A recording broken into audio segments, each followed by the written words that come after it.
بسم اللہ الرحمن الرحیم۔ السلام علیکم۔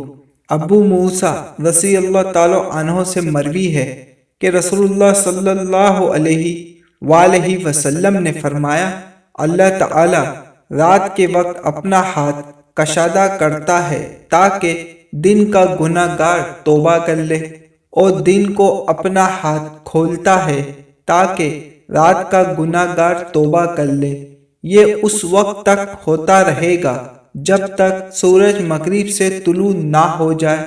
ابو ہریرہ رضی اللہ تعالی عنہ سے مرفوع مروی ہے، یقیناً اللہ تعالی تمہارے جسموں اور تمہاری شکل اور عملوں کی طرف نہیں دیکھتا، لیکن ہاں اللہ تعالی تمہارے دلوں کی طرف اپنی انگلیوں سے اپنے سینے کی طرف اشارہ کرتے ہوئے کہتا ہے، اللہ تمہارے عمل کی طرف دیکھتا ہے۔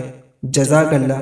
حدیث مبارک سمجھ آنے کی صورت میں ایک لائک ضرور کر دیے گا، اور جو لوگ چینل پہ نئے ہیں وہ چینل کو سبسکرائب کر لیں تاکہ مزید ایسی حدیث پاک آپ کو ملتی رہیں۔ اللہ حافظ۔